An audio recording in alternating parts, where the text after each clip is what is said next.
Thank you for doing this. This is a pleasure, to be sure. It's a pleasure for me, certainly.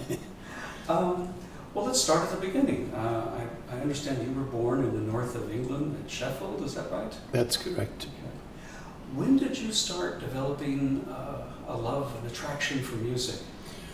Well, I began piano lessons when I was 5, and then I had made sufficient progress with my first piano teacher that it was deemed necessary that I go to another piano teacher who would take me to a different level.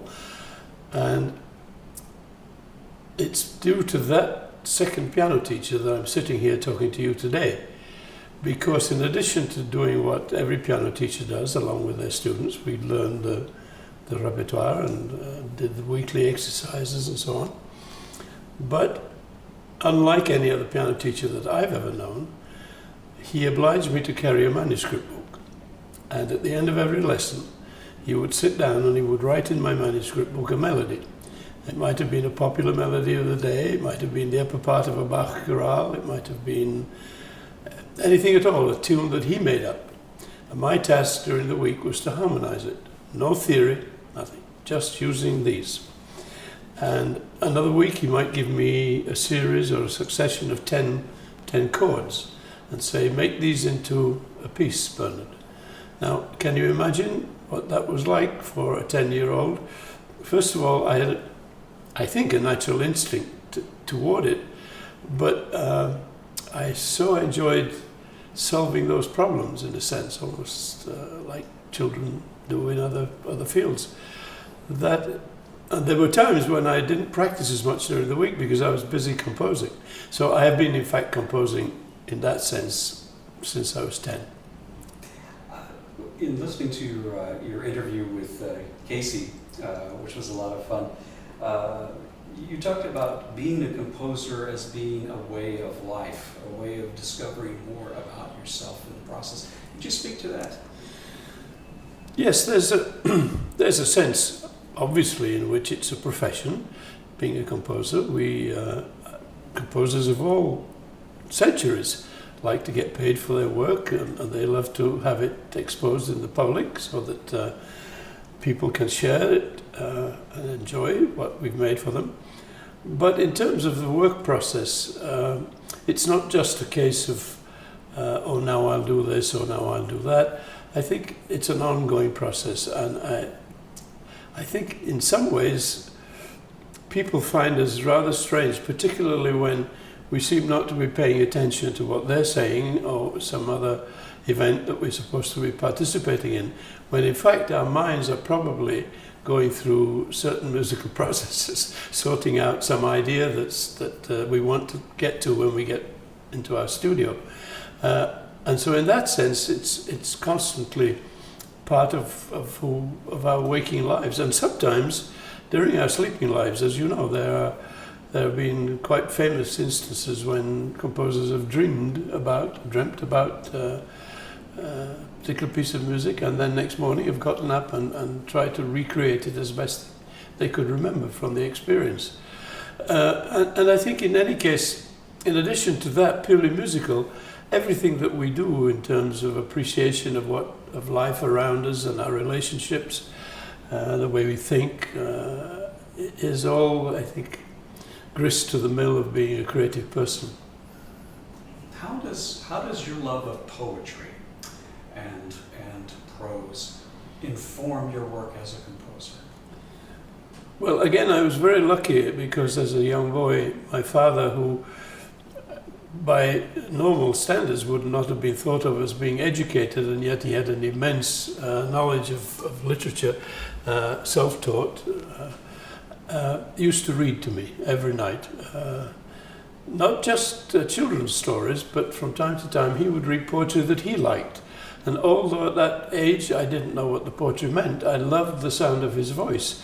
And it was that nuance of sound in his voice as he read poetry that sometimes I would fall asleep, and that would be it. But from a very early age, I loved the idea of language, of literature in general, and then formally studied it when I was a university student and so on.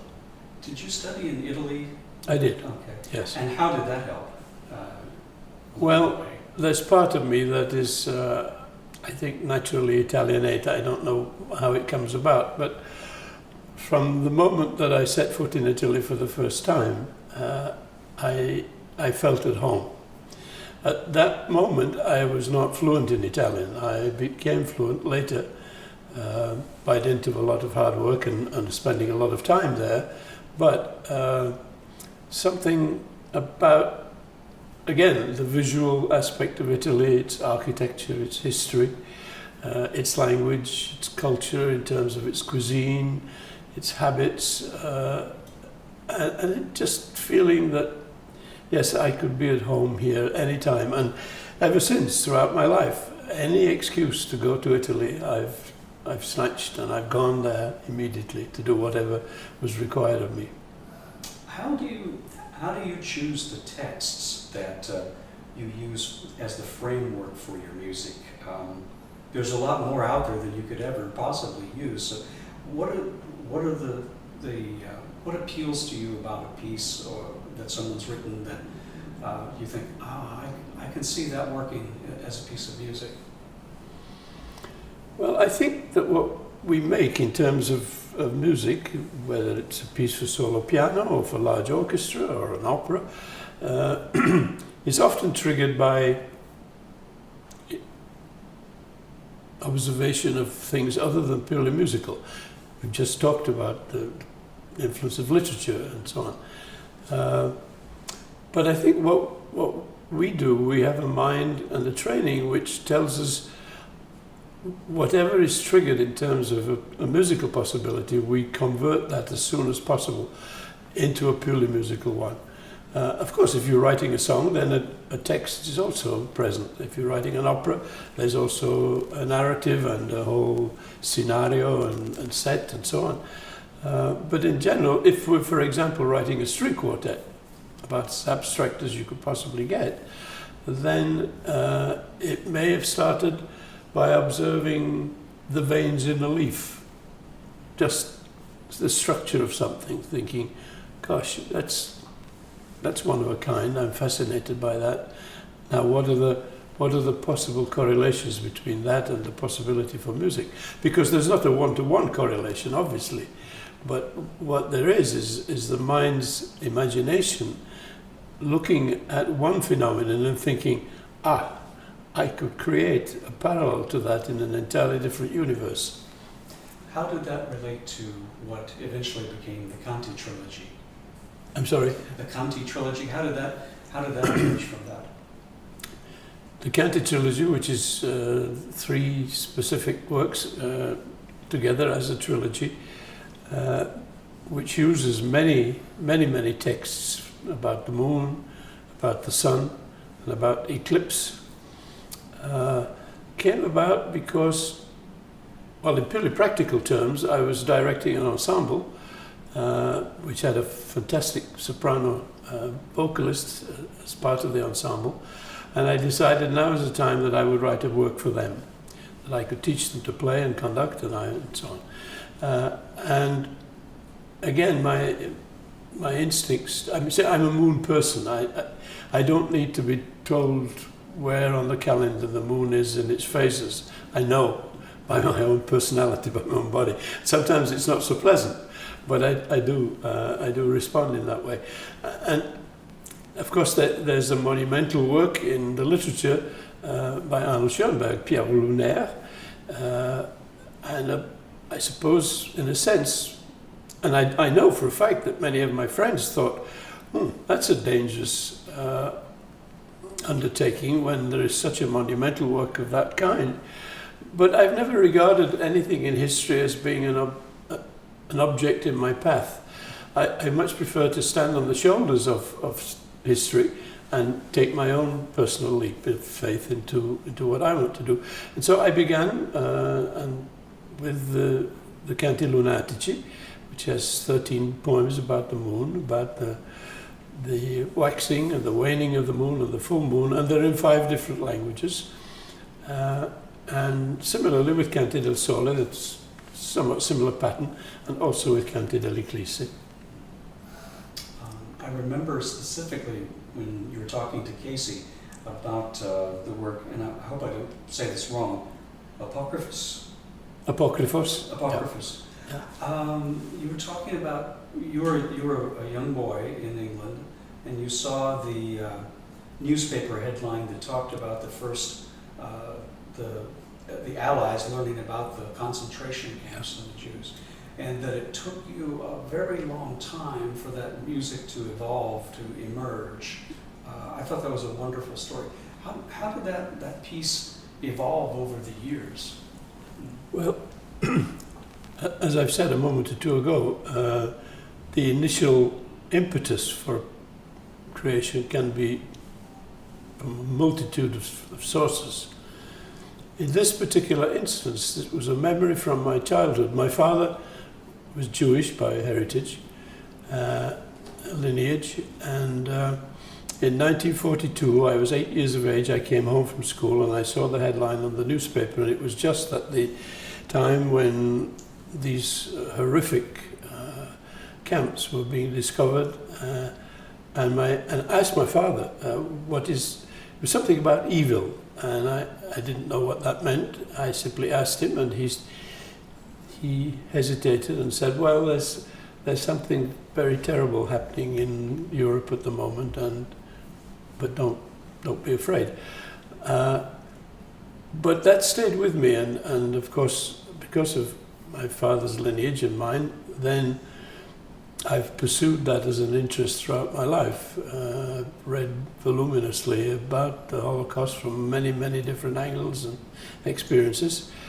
And then finally came the opportunity to express my thoughts and feelings when Daniel Barenboim commissioned me to write a work for the Chicago Chorus and Orchestra. Let me just say that in general, I'm not one that can quickly emote to some tragedy or to some experience that I've just been involved in. I think that many of my colleagues are quite capable of doing that, and they do it with all sincerity, and I think very effectively. I can't do that.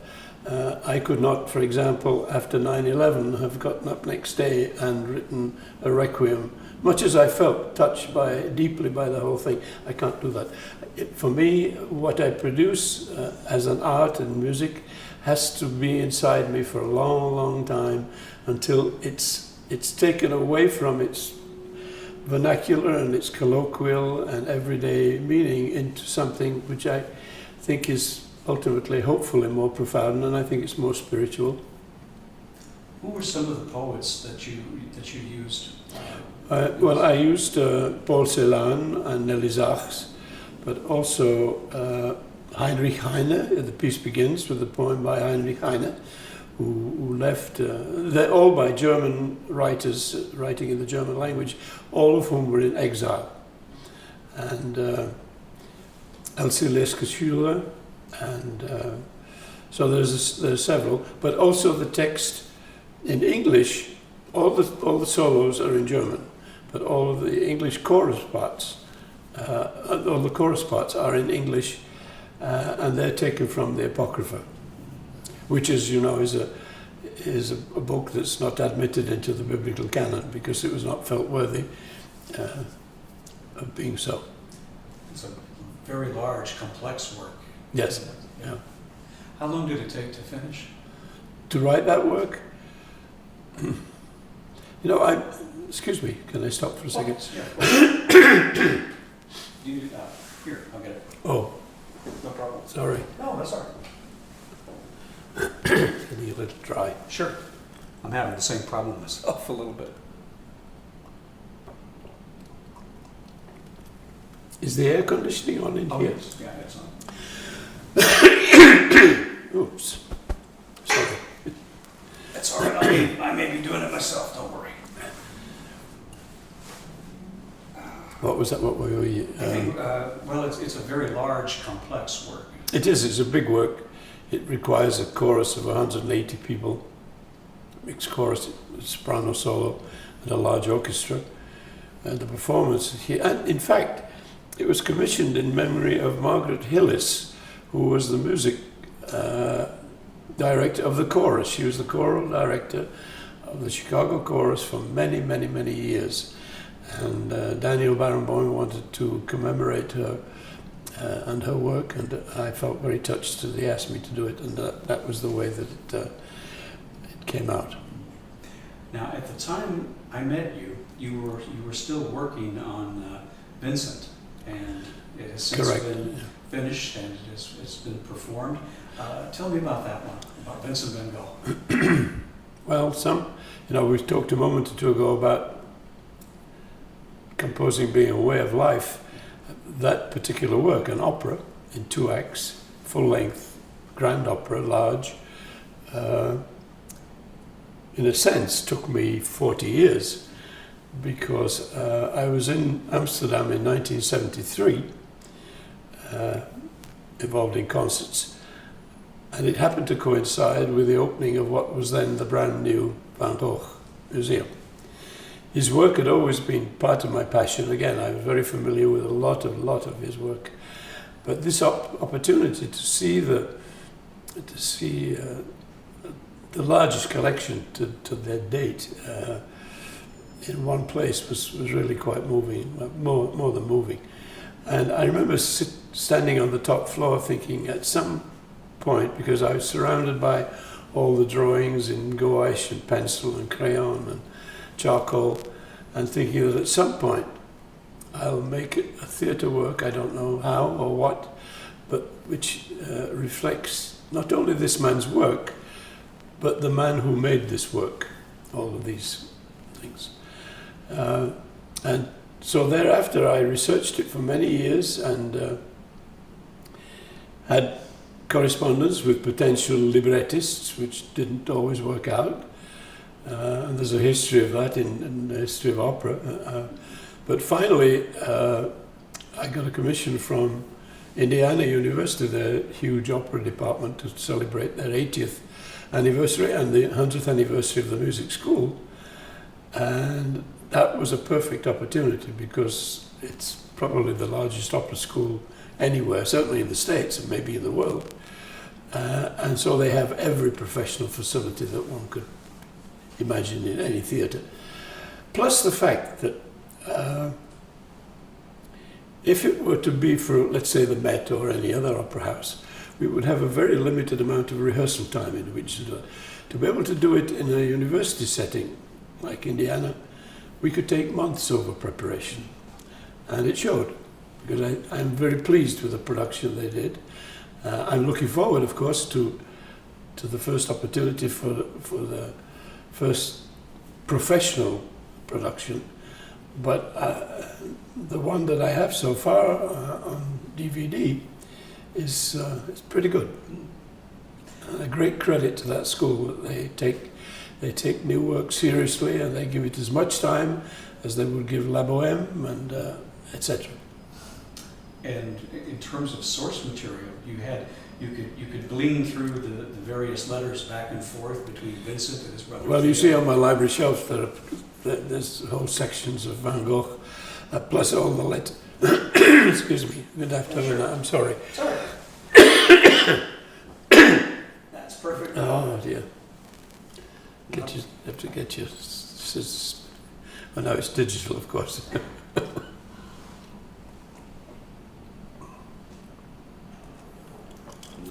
Gosh, the number of hours I spent splicing tape in the 1950s. Oh, I did the same thing. Yeah. I'm sure you did. Oh yeah.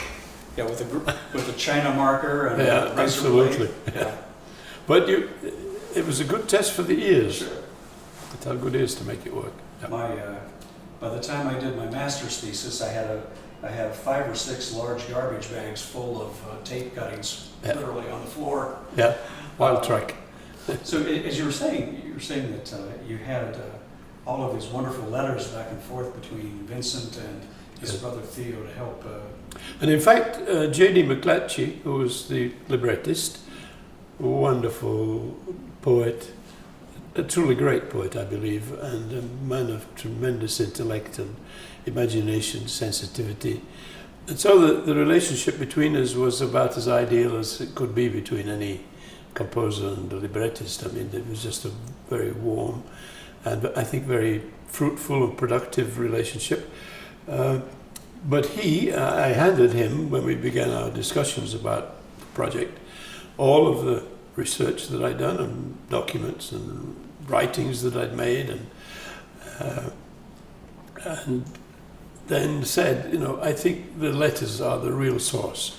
And he reread them, having read them earlier in his life, went back to them, and in fact they are the focus, the center of. But he came up with something surprising to me, because not only do those letters cover a wide spectrum of his activities in terms of where he was and his relationship with the world at large, and different geographical locations, his state of health, his relationship to his parents, to his brother, but his relationship to God.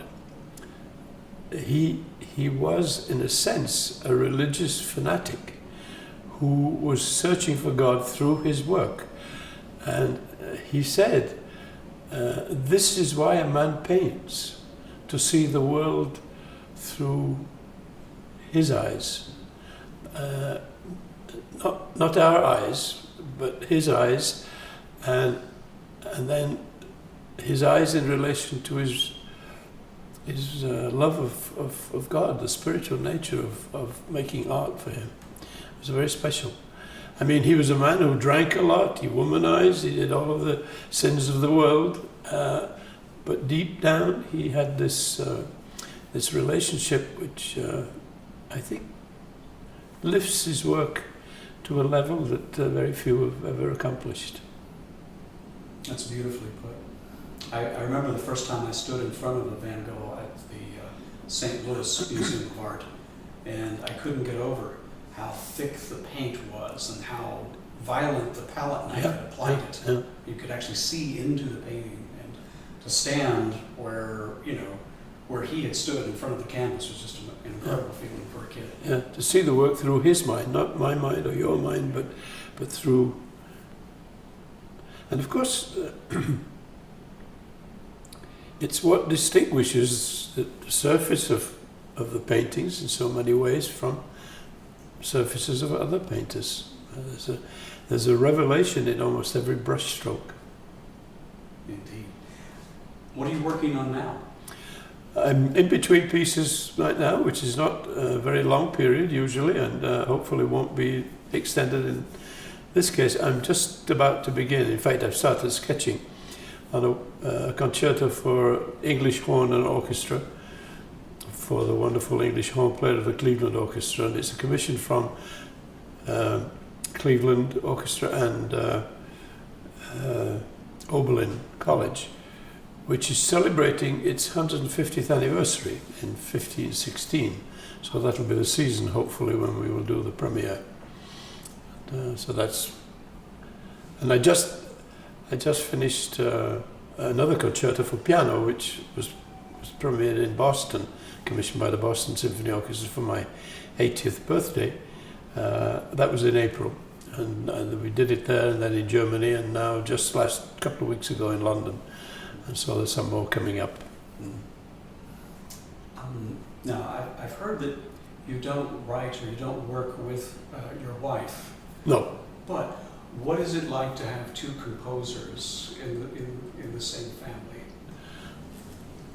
Well, I tried some alternatives and they didn't work out too well.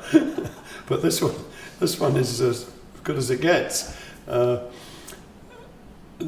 we don't work together at all, certainly not in any collaboration. We tend not to discuss with each other what we're working on at the moment. After the pieces have been performed, then we talk about them, and whether or not we think the performance has lived up to what was its potential, or whether there's something in the score itself, in the music, which gave rise to a particularly transcendent moment or a not so successful moment. Then we talk about those things.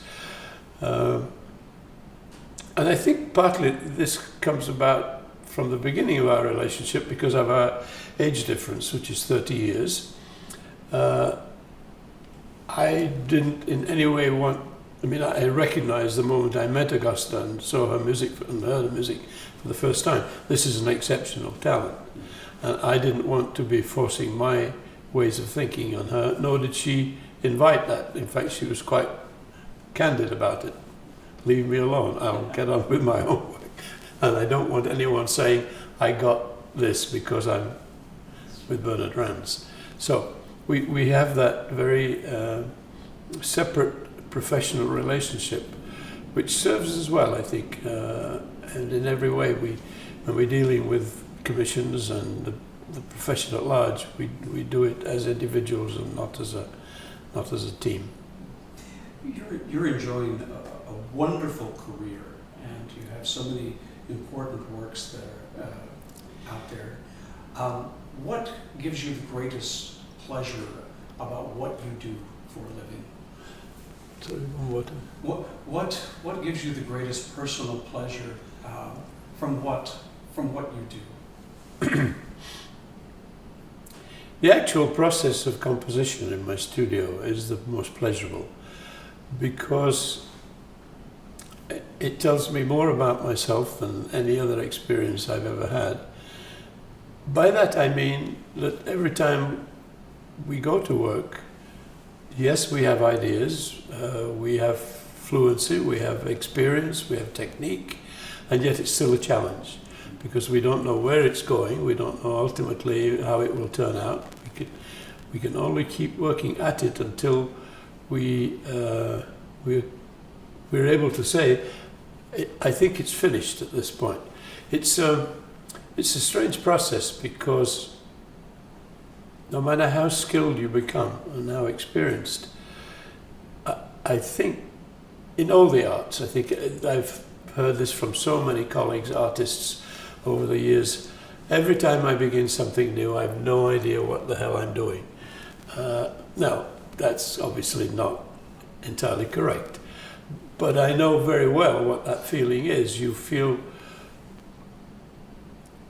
oh, start this journey again, and it's not quite the same journey, and it's not going to end in the same place. It's going to be a completely new experience. And so that's what gives the most pleasure. I mean, it's agony sometimes, but generally speaking, it's very exhilarating. And not to be immodest for a moment, but this year, since it's my 80th birthday, and I have roughly about 100 performances of my music all over the world, to have all of my creations, not all of them, but a lot of them, paraded in front of my ears, so to speak, over a period of a year, is very humbling and very, very satisfying. That I spent 70 years putting little black dots on paper for colleagues to interpret and bring to life, and hopefully for a listener's enjoyment, which is really the basis of the whole undertaking. Wonderful. I'm coming now to the end of my questions. What was your reaction when you found out that you were going to be honored by the Lincoln Academy? I always ask this one. Yes, I knew about the Lincoln Academy. I had read about it, as I might read about lots of other things, without any thought that someday, gosh, Augusta and I would be standing there in this wonderful ceremony with a whole history of distinguished people who have been inducted, and indeed on the platform the day we were there, all of these people who in their own particular fields have risen to the top and distinguished themselves, and Mrs. Hillary Clinton also in the row. What a lovely event it was. And I have to say, there was an atmosphere of elegance and sensitivity and enthusiasm and joy about the whole gathering, which was very moving. Indeed, indeed. It was a beautiful evening. Beautiful evening.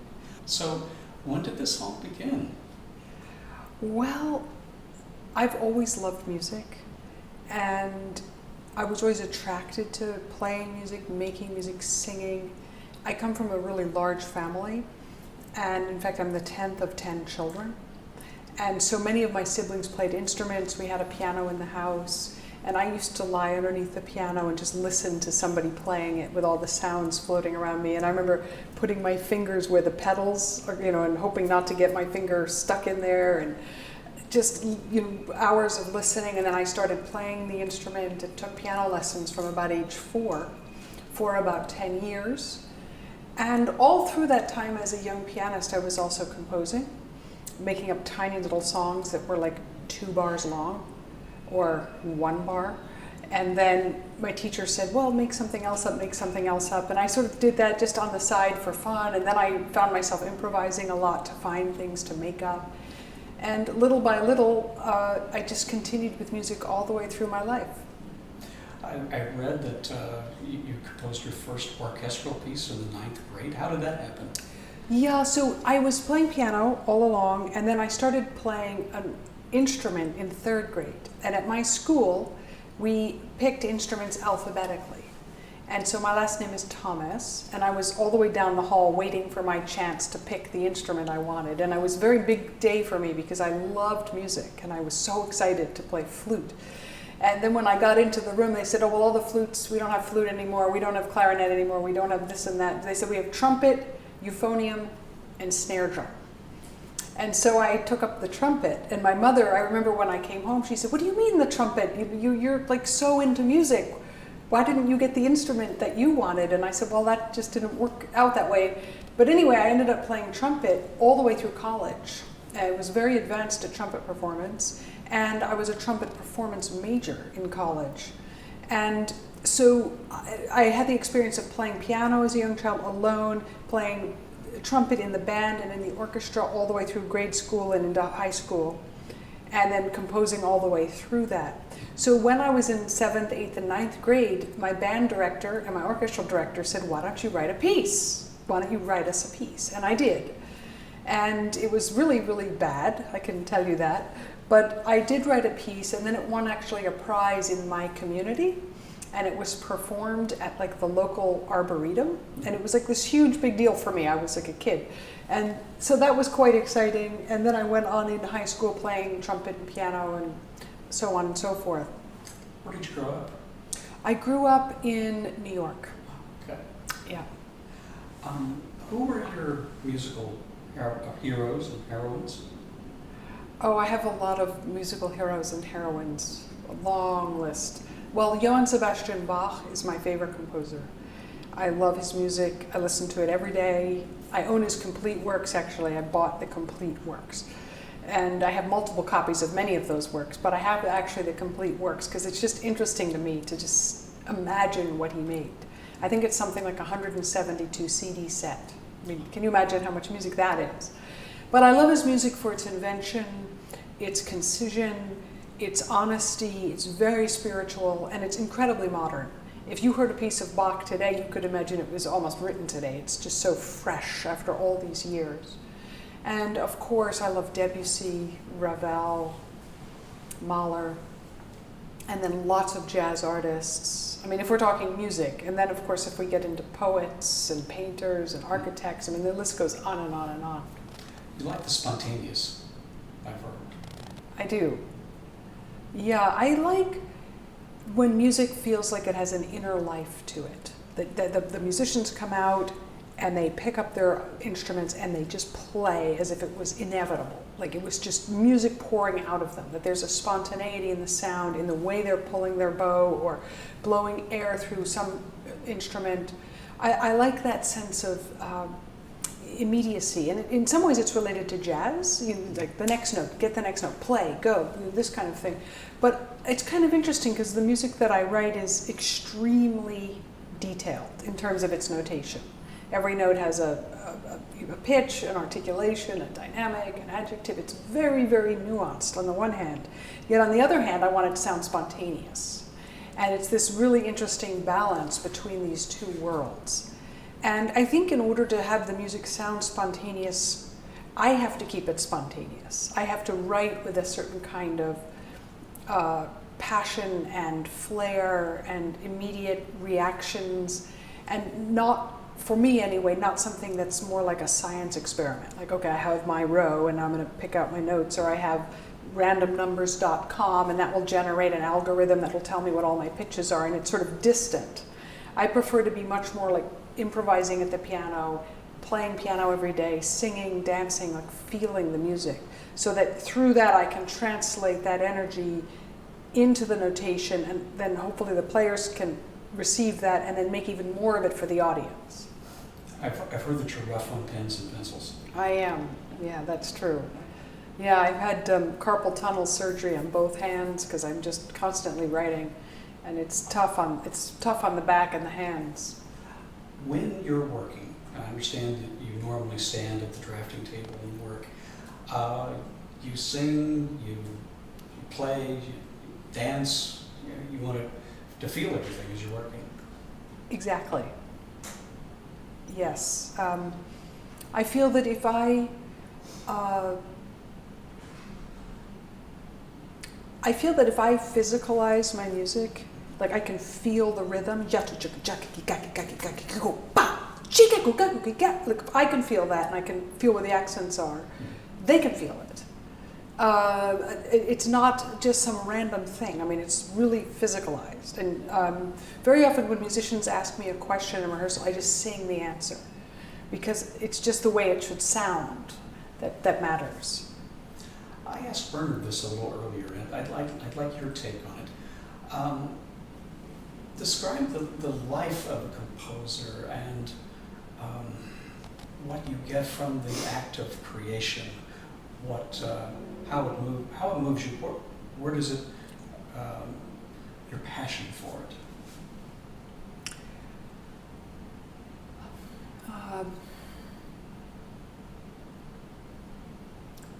I think the most important thing to have for me in creating music is a kind of inner need to make it.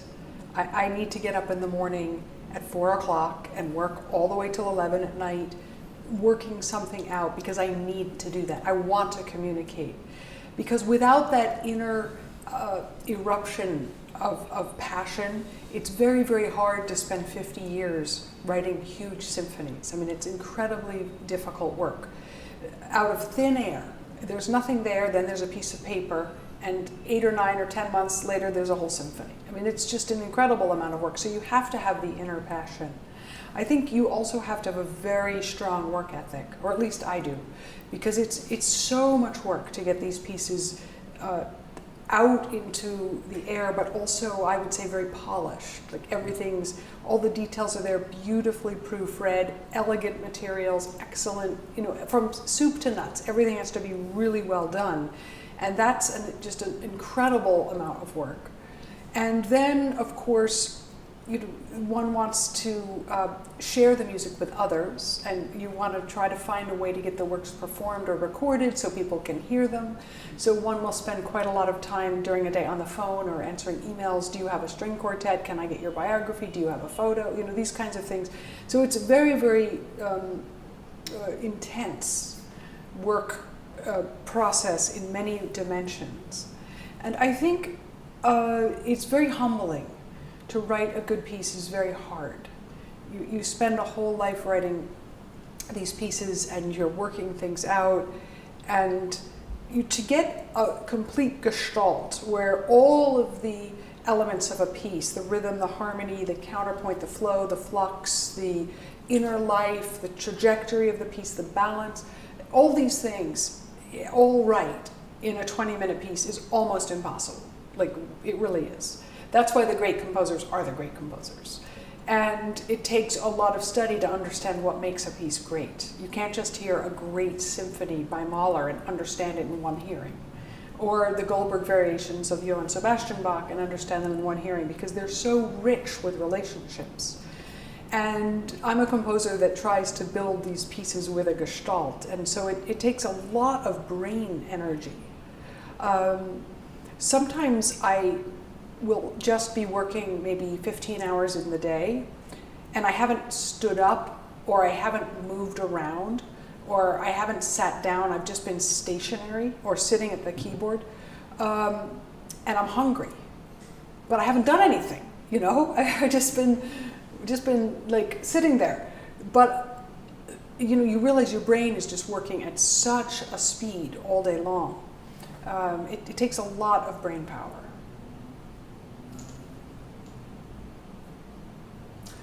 I heard a short piece that I really enjoyed that was performed at U of I, Carol on Sky. And I'm curious about how you arrive at the names of some of the names you come up with. Because in this particular piece, I could hear the bells against the sky. It was wonderfully done. Thank you.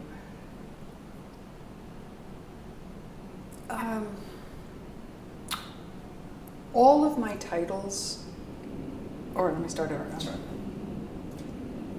If one were to go to my website and just quickly read the titles, that's all you would do, just title, title, title, title, title. I think one would realize that the titles are pointing in two directions. One is toward things cosmic, stars, suns, moons, skies, orbits, these kinds of images. And the other is, or related to that would be things that are very earthy, you know, earth echoes or resounding earth, these kinds of things. But the other I would say is spiritual, about musings and incantations and rituals and these kinds of things. So I think that my titles are leaning toward sort of some kind of cosmic spirituality. But that is not to say that you can pick out any one piece and sort of dig that out of it. But it is a body of work that I've made. And those are things that interest me. And so the titles are like little tiny glimpses, little poems, like ritual incantations followed by Carol on Sky, you know, followed by Aurora or Oriel or Earth Echoes. If those 5 works were on one concert of Augusta Reed-Thomas, it would give you some thought process of where I'm coming from, I think. Well, what you said, if you went to your website and started looking around, that's exactly what I did. And so I started picking out little pieces here and there. I thought, well, let's see what this one's like. Oh, thank you. And, that was fun. You write both long and short, everything from short bits for children to the big orchestral pieces. Well, gosh, I know you get commissions to do specific pieces and like. It's almost unfair to ask what are your favorites, but I'll do it anyway. Well, one of the things that interests me as a composer is contrast. So for instance, to write a solo piano piece, follow that by, let's say, a huge piece for the Berlin Philharmonic, followed by a short piece for children's chorus made up of girls who are 12 years old, followed by a concerto for the Boston Symphony, followed by a brand new work for Tanglewood, and whatnot, mixing up the genres, because I think it keeps my mind very fertile, jumping from one piece to the next in a row. You start to imagine all kinds of possibilities. I suppose if there was some favorite genres that I have, I love writing for orchestra. I've done a lot of that. I grew up playing in an orchestra. I come from that world. So that is a huge love of mine. And I love writing for strings. So I have 3 violin concertos, 3 cello concertos, 2 viola concertos. I mean, lots and lots of violin and cello works. It's just a huge interest in me. There's something about the strings that are just, they just get me. In fact, some reviewer wrote that I have a string soul. And I kind of understood that comment. It just made sense to me because I really love writing for the strings, but I also like writing for piano and the human voice. Those would be my favorites. And I think it's probably something that's a little bit less interesting for me, slightly, is something that doesn't have strings. Like, for instance, a band work. Although I love writing for band, you just have to change your mindset. But then I'm always missing the violins. I remember reading about and hearing about the Helios chorus. That was a 3-panel work that evolved from being asked for 3 short pieces for 3 different orchestras. Could you tell me a little bit more about that? Sure. I've had such good fortune to be able to write for lots of orchestras around the world. And at one point I had 3 commissions. One was from the London Symphony, one was the Orchestra of Paris, and one was the Dallas Symphony. And they all came in like the same month. And they all wanted a 15-minute orchestral piece. It was just an incredible embarrassment of riches. But it seemed to me I already had 4 or 5 15-minute orchestral pieces that are published, recorded, and out there. So I called each of those orchestras, and I was so excited to accept their commission, but I asked them, could I give them 1/3 of a big work, so that I, as an artist, could be making a 45-minute piece. Because ensembles can't commission or premiere big 45-minute works, which is understandable. It's expensive and takes up a whole half of a program. It's a lot to learn. Anyway, it doesn't mean that the artist shouldn't make them. And all of the orchestra managers said, yes, that's what a great thing. I'm so proud that you have this vision. We'd be delighted to have our third of it.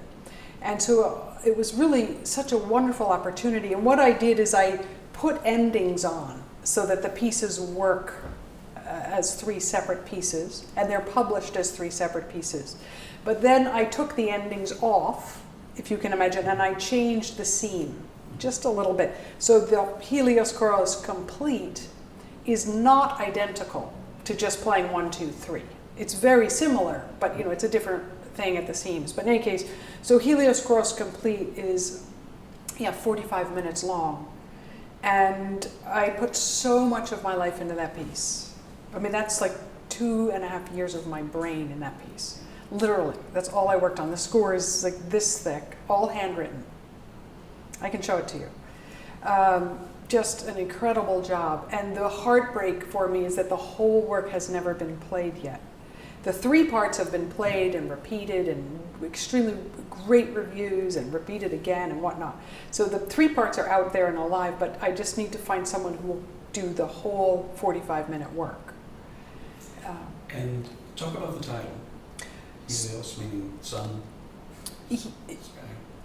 The title Helios Chorus also fits in with my kind of astral theme that goes through my work. So Helios, of course, meaning the sun god who drove his chariot across the sky once every day.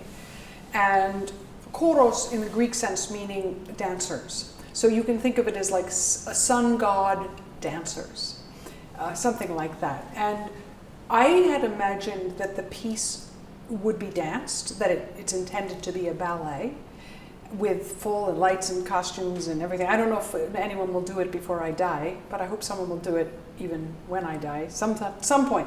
But it's meant to be a huge ballet. And the idea I had was that the choreographer and the director and the stage designer and costume designer could be putting together scenes of people who worship the sun god. And this image is very strong through all of history, through all different sects of people, generations of people, different time frames, ancient, current. So it's a very, very rich subject. And I can imagine a stage that would just be so alive and full of all kinds of different rituals. Some of them very still, some of them very rhythmic and whatnot. So that's my image for the whole composition, which I think is very clearly heard in the sound. We just need somebody to play it. And that's going to take a lot of people. Yeah, the orchestra is just a standard large orchestra. Okay. So the Chicago Symphony could do it, Boston could do it, and they wouldn't have to hire any players. It's just a standard piece. And now, of course, we play Tchaikovsky symphonies that are an hour, and we play Mahler symphonies that are an hour and 10 minutes, and we play, let's say, Shostakovich 11 lasts an hour and 45. So 45 minutes should not be insurmountable. The repertoire has lots of pieces of this length. I was thinking more in the staging of everything. And were it done, and when it's done as a ballet, it will require a lot of dancers, young dancers, children, prose and modern and ballet, and then also a full stage of all kinds of lighting and costumes. I want to ask about teaching. You're much sought after as a teacher. You've taught here for a number of years. What do you hope that your students learn from your example, from your career, from your work, and your passion for it? Well, I love to teach, and I love my students. In fact, I'm in touch with all of them, basically. They keep in touch with me, and I keep in touch with them. So people I even taught at Eastman from 1993, so that's already 20 years ago. I'm still in touch with them. And I think to be a composer, you need 3 things. You need an incredible imagination, to be able to imagine things out of thin air all the time, one piece, the next, the next. You also need an incredible toolkit, like in terms of good ears, good mind, an understanding of history, theory, repertoire, context, whatnot. And then you also need a strong work ethic. And with my students, I very often see that some of them have all three, and then I'm very happy. But sometimes I see that they only have two of the three. Like they have a huge imagination and a good work ethic, but no toolbox. Or they've got a great toolbox and a really good work ethic, but no imagination. Or, so it's, and of course these are in varying degrees, but you need to have all three, I think, if you're going to spend 70 years creating music and receiving commissions and awards and prizes. People can tell from the music what the quality is once they study it. So I guess with my students, I want to help them achieve all three of those in their life and in their work. And I try to be extremely present. I see them every week. I answer their emails instantly. I have them over to my house for dinner all the time. So it's more like a family relationship. I mean, I really get to know these people. For many of them, I'm the godmother of their children and things like that, like life relationships. Because when you spend week after week after week after year working with somebody, you really get to know them. And you get to know their strengths, and they get to know your strengths. And you asked what I would like them to take from my career, and really I want them to be who they are. I tell them every day, be you, be naked, just be yourself. Don't follow anybody. Certainly don't follow me, but follow what your star is, what you need to make. I really don't want to be the kind of teacher that says, here's how you do it. Now you do this, then you do this, and then you have the piece. So I like them to all have their own voice. And when my students have a concert, I like that one piece is purple and the next one's orange and the next one's polka dot and the next one's green. They're all different. Different genres, different styles, different voices. That's much interesting and much healthier, I think, for the whole future of music. You talked about hopefully having a career that may span upwards of 7 decades. Based on where you've been and where you are now, how do you see your work evolving for the next act or series of acts? Well, I started really focusing in on composition around, I don't know exactly, around 20. But at around 25, I had really committed to composition. I had gone to graduate school for composition, maybe a little earlier, but let's just call it 25. 20 to 25. So I'm now 50. So for 25 years, I've been totally focused on composition, or at least 25. That's a really long time. And I love it. It's really fun, and it's been a real journey, a very humbling and beautiful and invigorating and amazing journey. But where will I go next? I mean, I have a lot of commission projects, so I know where I'll be going for the next several years, what pieces I've been asked to write. But it's really a deeper question, like what does one want to do with their life? Because when you get to be older, you start to realize that if one has good health, and if one can write 2 works a year, which is a lot, to write 2 pieces a year is a lot of work. And if you're going to write for 20 more years, let's just say, then you're going to do 40 pieces. It becomes very specific.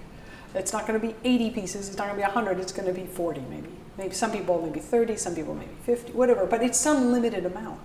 And so you have to really want to do the projects that you're offered. You have to really decide what you want to do, or perhaps even to turn down a commission and write a piece that you have in your soul that you need to do, because it's not really about the money. At a certain point, it's really, you just have to figure out what you want to say. And I think that my music says something. It's not fluff. It's not just surface kind of something. I mean, there's in there, I'm telling you something. I really am, if you hear a piece. So the question is, what am I saying to you? What do I want to say to you? What am I saying to you? Are you able to hear it? And it's quite interesting. when one gets to know a lot of different composers' voices, you realize that they're telling us different things. Mahler told us one thing, Bartók told us another, Stravinsky told us another, Mingus told us another, Miles another. These artists are telling us things, and we have to listen carefully to what they're telling us. The next question was, how do you think your works will stand the test of time? I try to make every piece the best piece that I can make it. And by that I mean really thinking about all the relationships, all the nuances, all the details, the form, the whole feeling, the drama of the piece on stage, all the technical things like counterpoint harmony, rhythm, and all these things. And then I try to polish it really beautifully, and then I let it go. If anyone will play it, I don't know. If it will be played a lot, I don't know. If it'll never be played, I don't know. So we just have to put the things out there. There are certain works of mine that have had a lot of performances. I mean, I have a violin piece that's probably had at least 1,000 performances. I have several chamber ensemble pieces, duos and trios, that have probably each had 300 performances. And what happens is this music's for sale. So people buy it, and then I don't necessarily know who's playing it. But I get Google alerts, or people will write me and say, oh, I heard your piece here and there and where, whatnot. And I think, so you don't know really what will become of these things. And I had a piece that I wrote, actually, that I really, as I wrote it, I thought, this is really good. That's what I was thinking. And then I went to the premiere, and then the players didn't take it too seriously, and they kind of were joking around, and then they played it, nobody really liked it. And I was sitting in the dress rehearsal thinking, that's my best piece. That's what I was quietly thinking. But I could tell that nobody was into it. And so then I sort of put my head to it, and then I thought, okay, it's a terrible piece. It must be a terrible piece. So then some friends of mine called me and said, we really want to play that piece. And I said, no, I've withdrawn it. It's a horrible piece. Nobody likes it. You can't do that piece. And they're like, no, we really like it. And I'm like, no, you don't. You're not playing that piece. And please, just don't put it on the recital. I'm not coming. Don't play it. So then they're like, okay. And then they called me back 2 weeks later and said, look, we really like this piece. Can we just play it for you? That's all. We won't put it on the recital. We just want to play it for you. So come over to we're going to play it for you. So then they played it for me, and I'm like, that's my best piece. It's such a good piece. And they're like, we love it. And then these musicians toured it, recorded it, played it, and now that piece has probably been played by 300 different groups. So it's sort of interesting. You don't know what the future of a piece will be. The birth wasn't so great, and then I doubted myself, and then it took me a musician to teach me my own piece. And so I told those musicians, I said, it's yours. From always, forever, that's your piece. Even though I wrote it, it's your piece because you showed it back to me. So it's kind of funny like that, or other pieces that really just get picked up that you didn't think would. So it's really hard to know. What was that piece?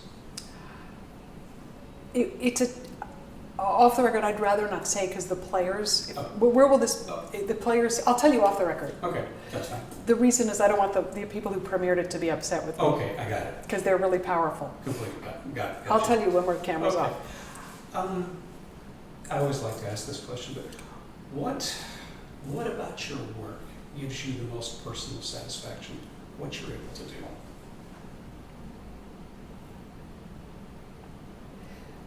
I work really, really hard. Some people say that I've written a lot, which is true. But my husband jokes, he says, I've already worked as much as an 80-year-old. In other words, I just work so many hours every day. I work all day. I work 365 days a year. I work on Christmas, I work on my birthday, I work all the time. So, there is a body of work that has accumulated from those efforts. And what gives me pleasure to do work that hard? Why don't I go outside, or why don't I go to the movies, or why don't I do something else? What's giving me the pleasure is trying to make it as perfect as I can make it. Like figuring out just the beauty of a phrase and its inner life and where it has to go and how it should be shaped and where it needs to take me as a creator and kind of reacting to it while I'm making it and this kind of thing. It's very difficult. It's really, really hard. But when you can find these little, if you can try to make little gems, it's very satisfying. I guess it's a little bit like anything. I was thinking how people who, for instance, lay the bricks in the path just perfectly and how they all fit in. I mean, that's a simple example, I realize, but I so admire those people. Or somebody who can make a perfect mosaic, or to knit something just perfectly. I mean, or like lace. It's a little bit like weaving lace. And if one of the little pieces of the lace gets snagged, it bothers me. Like I want it to be perfect. So you have to go back and fix that and that kind of thing. It's very rewarding. And I also like to know, I look forward to the performance because I've been lucky for about 25 years, everything I've made has been on commission. So I know exactly when the concert is, who's playing it, when I'll arrive, and if I'm going, and this kind of thing. So I'm always thinking like the performance and what will it be like, and what will the acoustic be like, and all of that. So that's exciting. And then somebody else is going to play it, and that's exciting. So it really, when you have pieces, every day I might be interacting with 20 different pieces. Like one of them's being played today, one of them's being played in a week that I'm rehearsing today. One of them needs a program note revision, which I'm doing today. Another one, I'm working on one that I'm writing. I'm proofreading another. I'm editing the recording of another. And so all of a sudden, in one day, you're tending to 20 different works, and sometimes more. If people are writing you saying, can you do a residency, and can we have, which pieces would we do? And all of a sudden, you're like talking about these other pieces. So it's a lot to kind of think about, but even when one finishes a work from 20 years ago, you might be touching it many, many times a year going forward. And that's something that's quite interesting. For instance, this summer I was invited to Thailand, and it was a festival that was going to be doing a big orchestral piece of mine, but they were going to do some chamber works. It turned out, I don't remember exactly, but I think they did 13 chamber works. And some of them were really early, like when I was a student. And it was so disconcerting for me in 3 days to hear a big orchestral piece and 13 works from across my 25 years. It was like watching myself grow up or something, you know, like, oh my gosh, that I just was so interesting. But it's sort of funny because I felt so old sitting at the concert, listening to pieces I wrote 25 years ago or 20 years ago or 18 years ago or 16 years ago, whatever it might have been. But then you also realize these pieces are living. These people are playing them, they've learned them, they bought the music and they learned it and they played it and they're going to play it again. It's quite interesting because when you write it, you don't necessarily think 20 years out as to who's going to be playing it, where, will you meet them? And I think the internet makes it quicker now because people email me and say, oh, we just did your trio. And I'm always like, thank you, it's so nice to know. And then they send me a sound file. And so you end up meeting all these musicians through your work, virtually, even if you never met them. It's quite interesting. Yeah, I hadn't thought about the fact that you might have 20 different things going on all across the world, and you're dealing with it at this particular stage, or revision here, or, as you say, notes over here. Yeah. Yep. Yeah.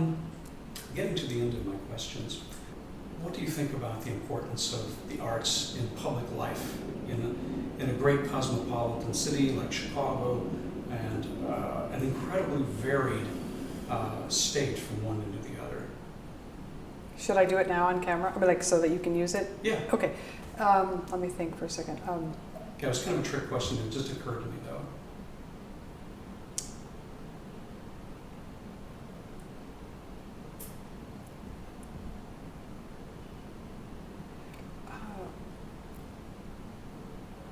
There are so many great people on this planet, people making all kinds of things, people making science, medicine, crafts, space technology, telescopes, microscopes, all kinds of things. There are also a lot of artists making art, people painting, making murals, making sculptures, creating symphonies, doing jazz improvisations, any dancing, writing poems, and so on and so forth. And sometimes it's very hard to know, how do we value those objects? How do we know if the poem is good? Is this a good poem? How do we know if the symphony is good? Is it great? Is it average? Is it good? Is it excellent? Should we support this? And it's sometimes can be very abstract, because with science you say, okay, we built the telescope, we saw the orbiting something, it's very clear in a certain way. On the other hand, I would argue that we have got to make everything possible for the artists to thrive. And even if the work that is made isn't fabulous, we're not going to get the fabulous ones unless there's a big pool of people making art. So for every fabulous piece, there has to be 1,000 pretty good ones. And so to have 1,000 pretty good ones, you need 2,000 people working. And then you end up with these incredible, iconic pieces that change the history of civilization, actually. I mean, when you look at what the great artists have made, whether it's architecture or poetry or dance or music composition, whatever it is. So it seems to me that as our culture, we have got to support the people making these objects. Even if we don't understand them right away, we can't tell if they're provable. In fact, their strength is that they're not provable, in fact. And when we look back on ourselves as a civilization, we remember the artists. We look at the statues. We look at the murals. We look at the cave paintings. We listen to the great works of Beethoven. And so it just seems crucial that we support the arts. I can't imagine a culture that wouldn't, and especially in the great cosmopolitan cities or the great cosmopolitan states around the world, states or regions. Thank you. That was beautifully said. Right off the cuff. Cool.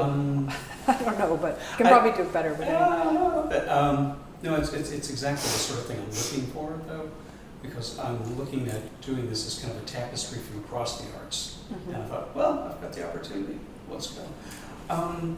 Lincoln, you said the Yeah, I like what you said, if I'm remembering it correctly.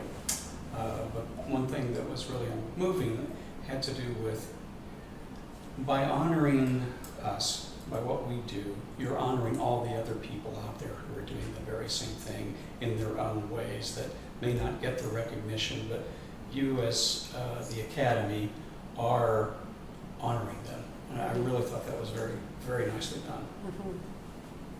Thank you. Was it something that was it something of a surprise? To receive the Order of Lincoln? Yeah.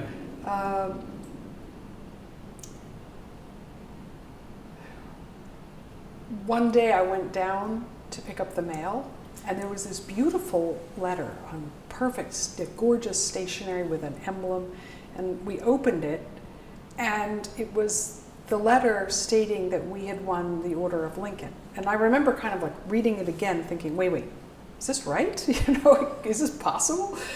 And I was like, wow, that's fantastic. I mean, it's just a huge honor and something that was really, really meaningful, beautiful, utterly unexpected, extremely humbling, very moving. So I just feel incredibly blessed for that honor. I feel also doubly blessed because my husband and I have never done things like that together. Like, we purposely keep our career very separate. We don't promote each other. We don't talk about each other's music with others on purpose, because it is nothing worse than, my spouse has done this and this. It's just not very polite. And so that we actually won something together. It's probably the only thing we'll ever win together. It's certainly the first. So that was very moving. But further than that, I feel very strongly that an organization as important with such a rich history as it has, to support people who are making contemporary classical art music is just incredibly fantastic, because people work so hard trying to further this field. There's no money in contemporary classical art music if you're a composer. You know, it's just hard work from beginning to end, all the way through. And to have them recognize that and honor it is really moving. And I think it's important. I think it sends a signal to all kinds of artists that are making all kinds of things.